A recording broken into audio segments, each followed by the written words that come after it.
결단해야 합니다. 참으로 이 시간은 새롭게 시작을 준비하고 오시는 예수님, 우리 곁에 다시 오실 그 주님을 맞이할 준비를 하는 적기라고 할 수 있습니다. 그런데 최초에 처음 예수님께서 이 세상에 오셨을 때는 어떠했을까요? 본문은 아기 예수님으로 오셔서 30살이 되도록 장성하시고 이제는 오신 그 목적을 이루시기 위하여 공생애로 공적인 삶을 사시려고 막 등장하시기 직전, 바로 그 기다림의 시간의 기록입니다. 참으로 오시는 예수 그리스도를 모든 사람들이 맞이하기 위해서 준비하는 시간을 오늘 보여주고 있습니다. 누가는 이런 사정을 자세히 기록하여서 이 시간 저와 여러분에게도 알려줍니다. 오늘 본문 1절에 보면 디베리오 황제가 로마를 다스린 지 15년째라 그렇게 되어 있어요. 이 티베리우스 황제는 아우구스투스 황제를 이어서 그의 양자로서 늦은 나이에 왕위에 오릅니다. 그리고 정적들을 잔인하게 그렇게 숙청하고 그 잔인한 왕으로 일컬어집니다만, 또한 역사학자들은 그가 나라의 재정을 전략하고 사치하지 않고 향락하지 않고 로마의 제국화의 초석을 닦는데 큰 몫을 한 학자로 그렇게 평가하고도 있습니다. 그러나 바로 그가 임명한 빌라도 때에 예수님이 십자가에 달려 죽으셨기 때문에 서양의 이런 역사는 결코 티베리우스에게 그렇게 호의적이지 않죠. 역사가들의 이야기로는 그가 죽으니 온 로마 시민들이 환호했다고도 전해집니다. 어쨌든 이 티베리우스는 한 번 총독을 임명하면 그냥 몇 년에 갈아치우지 않고 오래도록 일하게 했는데, 빌라도는 그래서 유다 지역을 10년간 통치하면서 예수님을 십자가에 못 박고도 이렇게 진행하죠. 그런데 오늘 본문에 보면 이 티베리우스를 중심으로 본디오 빌라도나 또 여러 헤롯 분봉왕이나 여러 지역의 그런 왕들의 이름들이 나오고 있습니다. 여러 사람들이 지배자들이 되어서 자신들의 권력을 가지고 백성을 억압하고 착취하며 자신들의 이익을 추구하던 때입니다. 심지어 안나스와 가야바는 대제사장인데 종교적인 힘을 가지고 백성들을 그 신앙으로 바르게 이끌기보다는 지배하는 이런 때입니다. 원래 대제사장은 종신직이기에 한 명이었죠. 한 명을 세우라고 하나님 말씀하셨는데, 이때 와서는 로마의 총독이 정치적인 이유로 대제사장을 세웠습니다. 그리고는 정치적인 이유로 해임시키면 또 그 다음 다른 대제사장이 세워지는 거예요. 그래서 여러 명의 대제사장이 있게 되었습니다. 안나스와 그의 사위 가야바가 대제사장을 하였다고 오늘 본문은 기록합니다.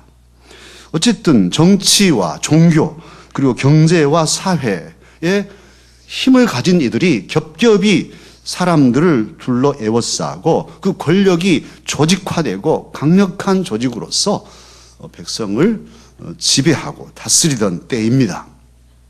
이때 영적인 상황은 어떠하겠습니까? 구약의 마지막 선지자가 말라기인데, 말라기 이후로 세례 요한 때까지 약 400여 년으로 추정되는 이 신약과 구약의 중간 역사, 이 역사에는 하나님의 말씀이 끊깁니다. 예언자가 전혀 등장하지 않습니다. 하나님께서 예언자에게 말씀을 주시지 않습니다. 하나님의 말씀이 없는 시대가, 암흑의 시대가 400여 년 동안 계속됩니다. 하나님의 말씀은 없고 사람의 말만 무성한, 하나님의 뜻은 없고 사람의 뜻과 주장만 가득한 그런 세상입니다. 하나님의 말씀으로 살지 않고 떡으로 살려고 하는 사람들, 말씀의 힘으로 사는 것이 아니라 칼의 힘, 조직의 힘으로, 사람의 힘으로 살려고 하는 시대가 바로 오늘 본문의 배경의 시대입니다.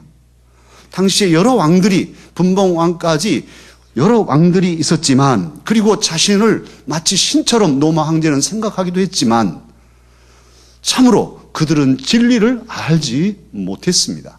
사람들을 생명길로 영원한 하나님의 나라로 이끌지 못했습니다. 그들도 역시 무명을 헤매는, 그런 미명을 헤매는 사람들이었습니다. 사람을 사지로 몰아넣거나 혹은 직접 사람을 명령해서 죽이기는 했지만 한 사람도 살려낸 적이 없습니다.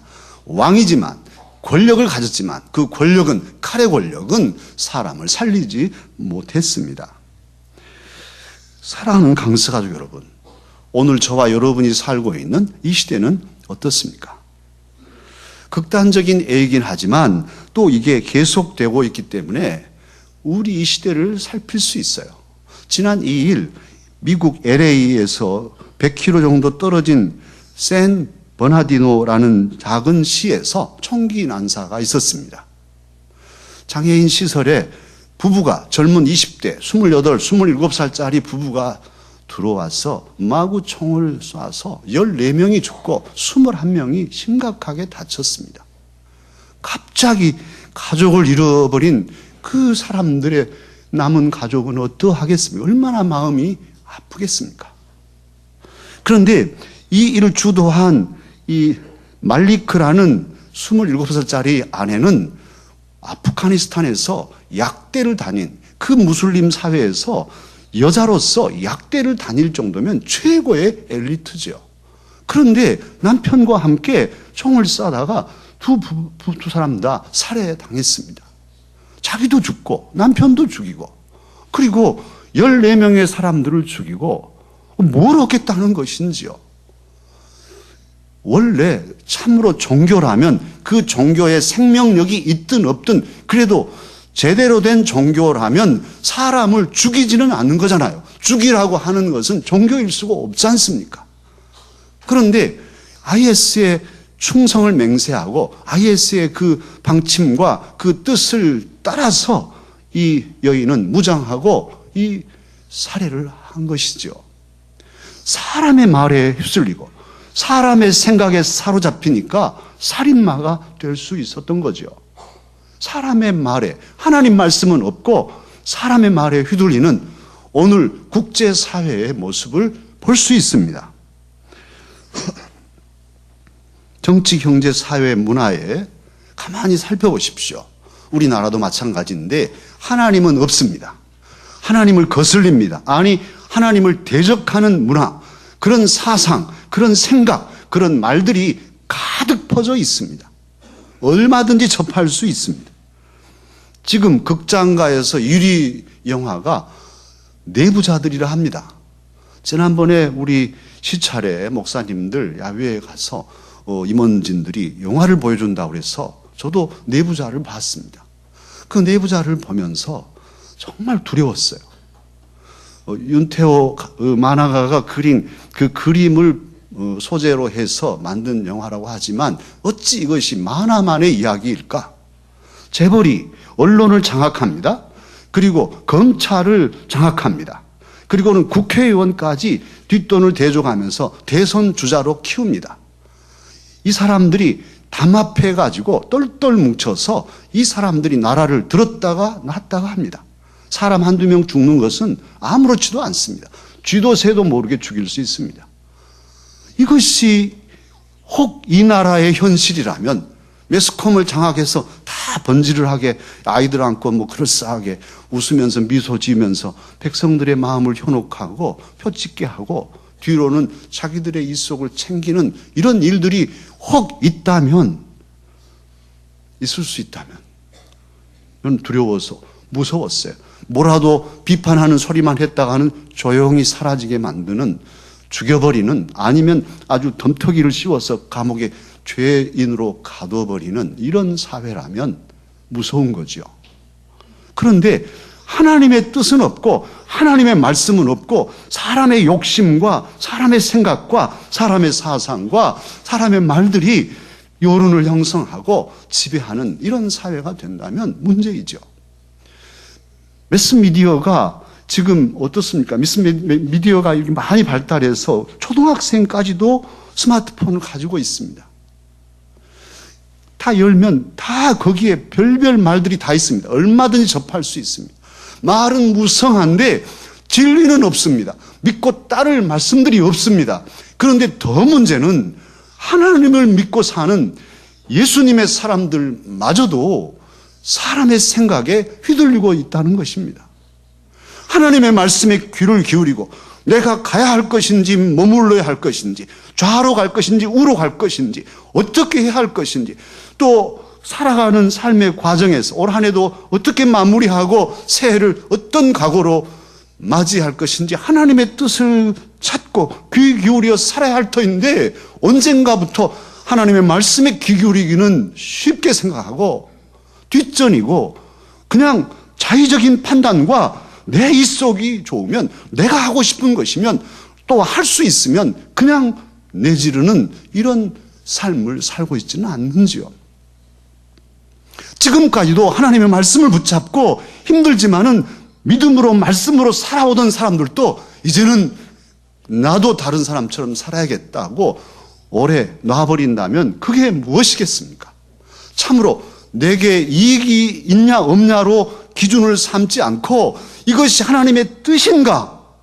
오늘 찬양대 찬양도 하시고 교사들, 목자들, 여러 일꾼들 그동안에도 수고하고 애썼는데 꼭 연말만 되면 놀려고 합니다. 그게 하나님의 뜻일까요? 하나님이 뭘 기뻐하실까? 내게 이익과 손해가 문제가 아니고 하나님의 뜻이 무엇인가를 묻고 힘들어도 하기 싫어도 또는 하고 싶어도 하나님 말씀을 붙잡고 한 걸음씩 끝까지 죽을 때까지 가는 것이 신앙의 걸음이 아니겠습니까? 하나님께서는 이 시간 저와 여러분이 그렇게 하나님의 말씀으로 이 어지러운 시대를 살기를 원하십니다. 오늘 그래서 이 말씀이 기갈인 때 하나님의 말씀이 400여 년 동안 멈춰버린 이때에 광야에 빈 들에 하나님의 말씀이 임하였습니다. 오늘 3절에 하나님께서 빈 들에서 사가랴의 아들 요한에게 말씀을 임하게 하셨다고 증거하고 있습니다. 하나님의 말씀이 빈 들에서 사가랴의 아들 요한에게 임하였다. 빈들이 어디입니까? 그 왕궁이 아니지요. 거기는 척박한 광야 땅입니다. 그 빈들의 요한은 거기서 하나님을 찾고 하나님의 말씀을 사모하며 말씀이 끊겨 있는 이 시대에 참으로 하나님 임재하여 달라고 간절히 기도할 때 그 빈들에 있는 요한에게 하나님의 말씀이 임하였습니다. 우리의 마음이 세상 것으로 복잡하고 여러 가지 세상으로 욕심으로 치우쳐 있다면 말씀이 들어오지 않습니다. 지금도 하나님의 말씀이 선포되지만 이 말씀이 그냥 흘러갈 뿐이죠. 졸음만 올 뿐이죠. 그러나 우리의 마음이 비어 있다면 정말 갈급하다면 갈증으로 또 기갈로 하나님 앞에 서 있다면 말씀이 귀에 들어오고 마음에 새겨지게 될 것입니다. 세례와는 빈들에서 가난한 마음으로 하나님의 말씀을 받았습니다. 당시에는 하나님의 말씀이 없으니 참 살 소망이 없었지요. 하나님의 말씀은 없고 사람의 주장과 사람의 힘만 설치는 그런 상황이라면 지옥 같은 상황일 것입니다. 그러나 그런 상황에도 그런 때에도 말씀이 없는 그때에도 하나님은 우리에게 소망을 주시는데 곧 하나님의 말씀으로 임하여 소망이 되십니다. 오늘 본문도 바로 그 소망 없는 때 하나님의 말씀이 임하였다고 소망의 소식을 증거하고 있습니다. 2000년 전에도 어두운 때 말씀으로 오셨던 예수 그리스도, 이제 참으로 하나님께서는 그렇게 예수님을 보내셨는데 오늘도 말씀이신 예수 그리스도가 우리에게 오고 계십니다. 하나님은 믿음의 조상 아브라함에게 무엇을 주셨습니까? 그냥 75세 먹은 노인에게 말씀하셨어요. 너는 떠나라. 너는 복이 될 거라. 너는 참으로 믿음의 조상이 될 거라고. 떠나라고 말씀만 하셨잖아요. 아브라함은 아무것도 보이지 않지만 잡힌 것도 없지만 그 말씀을 붙잡고 결단하고 전진했어요. 그래서 믿음의 조상이 되었습니다. 구약의 많은 성도들에게, 많은 이스라엘 백성들에게 하나님은 어떻게 찾아가셨나요? 직접 가시지 않고 하나님의 사람들을 택하시고 그들에게 말씀을 주셔서 애언하게 하셔서 애언자들로 하나님의 말씀을 반포케 하셨습니다. 그래서 애언은 반포 애자를 써서 반포하는 말씀이라고도 합니다. 미리 예측하는 미래의 이야기를 말씀하는 애언도 되지만 하나님의 뜻을 그 시대에 반포하는, 선포하는 말씀이 애언인 것이죠. 그렇게 하나님은 사람들을 찾아가셨어요. 그리고 이제 때가 되매 예수 그리스도를 세상에 보내셔서 말씀이 사람이 되셔서 모든 사람을 위하여 복음을 증거케 하시고 그 복음의 사건을 이루셔서 오늘 저와 여러분도 그 복음의 말씀을 믿음으로 하나님의 아들, 하나님의 딸이 되게 하셨습니다. 죽어도 사는 영원한 생명을 얻게 하셨습니다. 이것은 그 누구도 줄 수 없는 하나님의 말씀이요 생명이요 진리이신 예수님만이 주실 수 있는 은혜 위에 은혜입니다. 그러기에 이제는 하나님의 말씀을 우리가 듣고 믿고 품으면 하나님께서 내 안에 임재하십니다. 예수 그리스도의 복음을 듣고 믿고 그 말씀을 품고 살면 우리 안에 예수님께서 살아 계십니다. 하나님의 임재는 말씀을 통해서 이루어집니다. 예수님은 알파와 오메가라 친히 말씀하셨지요. 지난번에도 말씀드렸지만 헬라어의 자음은 알파, 베타, 감마, 델타에서 오메가까지 이렇게 24개로 이루어졌어요. 그래서 알파와 오메가라 하는 것은 처음과 나중이라, 기억과 히읗이다, 그런 뜻이에요. 그 예수님, 처음이고 나중이신, 시작과 끝이 함께 있으신 그분은 참으로 저와 여러분의 구주이십니다. 능력이십니다. 소망이십니다. 생명이십니다. 누구도 줄 수 없는 소망과 생명을 예수 그리스도께서는 지금도 여전히 주실 수 있습니다. 주님은 이미 초림하셨지만 이제 더 이상 초림이 없는가? 그렇지 않아요. 지금도 예수님을 영접하는 그에게는 초림의 역사, 구원의 십자가의 역사가 이루어지는 것이죠. 재림이 아직 멀었습니다마는 우리가 지금도 다시 오실 주님을 믿음으로 받으면 다시 사는 재림의 역사가 오늘 이 자리에서도 이루어질 수 있습니다. 그래서 믿음은 바라는 것들의 실상이요 보지 못한 것들의 증거라 하였습니다. 사랑하는 강서가족 여러분, 우리가 예수 그리스도의 복음의 말씀을 이 시간 믿고 받으면 새 시대가 열립니다. 옛사람이 벗겨지고 새 사람이 우리에게 입혀집니다. 잘못된 옛 역사를 뒤집어서 정말 새로운 역사로 바꾸어 주십니다. 참으로 그러한 시간이 지금 이 대림절의 시간이고 12월 첫 주일의 시간입니다. 오늘 이 시간은 저와 여러분에게도 그러기에 준비의 시간입니다. 무엇을 준비할까요? 하나님께서는 우리가 무엇을 준비하기를 원하십니까?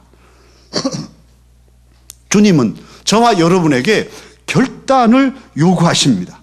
무엇을 결단하라고 하십니까? 오늘 요한은 회개의 세례를 선포합니다. 회개하라는 거예요. 당시의 사람들에게 회개하고 새 역사를 시작하라. 삶을 뒤집어서 지금까지 살아오던 건성건성 대충대충 살던 삶에서 이제는 새로운 시작을 결단하도록 회개하라고 말씀하죠. 새 삶은 결단해야만 시작할 수 있습니다. 세례요한은 그러기에 이사야가 예언했던 말씀을 인용해서 광야에서 사람들에게 외칩니다. 주의 길을 준비하라. 오실 길을 곧게 하라. 그리하여서 골짜기가 메워지는 역사를 이루라. 마음이 침체되고 어둡고 슬프고 절망에 빠져서 모든 걸 놓고 싶은 골짜기 같은 심령을 주의 말씀으로 채우고 메워서 다시금 든든한 반석 위를 만들라. 지금 그런 말씀이잖아요. 산들을 낮추어서 낮아지는 역사를 이루라. 산을 깎아내리는 게 얼마나 힘듭니까마는 깎고 또 깎아서 내 자아와 하나님 앞에 교만함과 잘못된 모든 것들을 깎고 깎아서 평탄하게 만들라. 그래서 주님이 오실 때 맞이하라. 쉬 길을 비켜라. 임금님 행차하신다. 길잡이 하여서 길을 준비했던 것처럼 주님 오시는 주님을 맞이할 준비를 마음으로 하라고 오늘 말씀하고 있습니다. 삐뚤어진 마음, 곡진 마음, 그런 마음들이 굽은 것이 곧아지고 울퉁불퉁 불평하고 원망하는 그런 마음들이 평탄해져서 메시아를 영접하기에 거리낌이 없도록 그런 마음을 준비하라.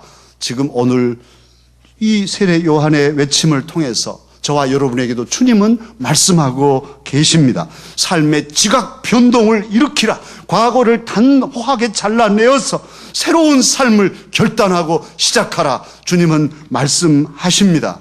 오늘 이 세례 요한은 어디에서 이 회개의 세례를 선포하고 세례를 베풉니까? 요단강에서 합니다.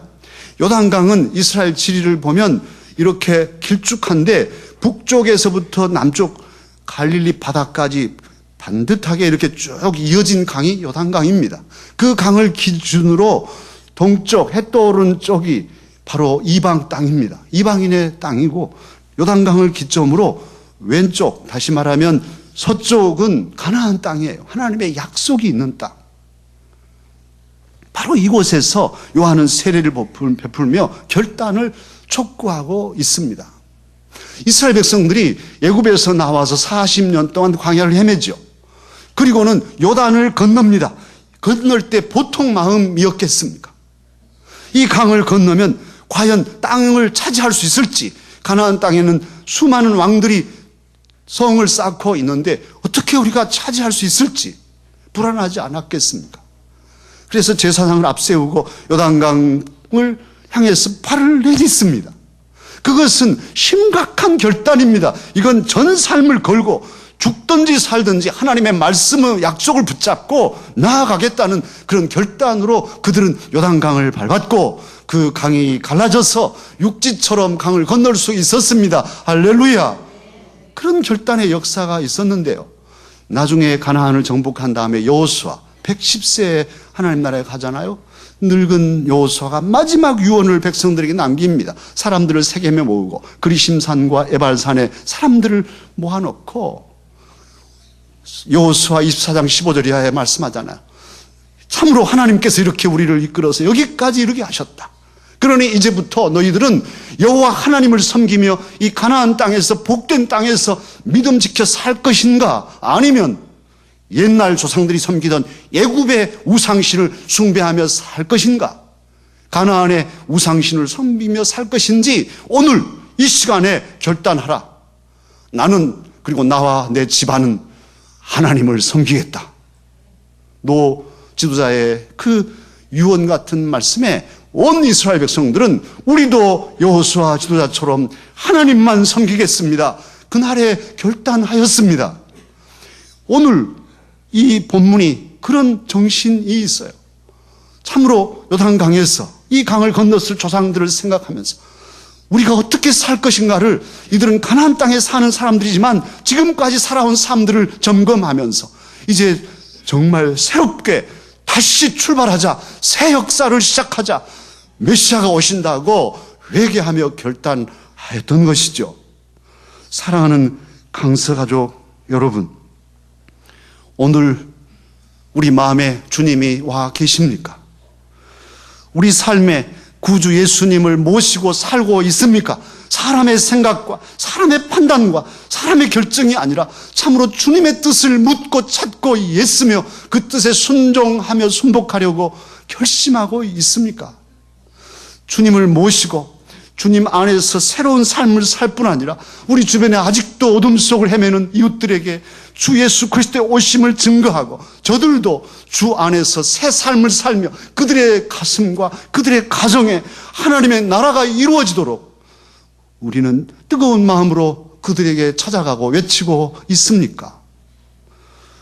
만약 아니라면, 그렇게 한다면 잘한 일이고 계속 죽을 때까지, 주 앞에 설 때까지 결심하고 변치 않는 걸음으로 가야겠지만, 혹여라도 그렇지 않다면 오늘 아직 우리의 마음의 산이 높다면 깎아내려야 하겠죠.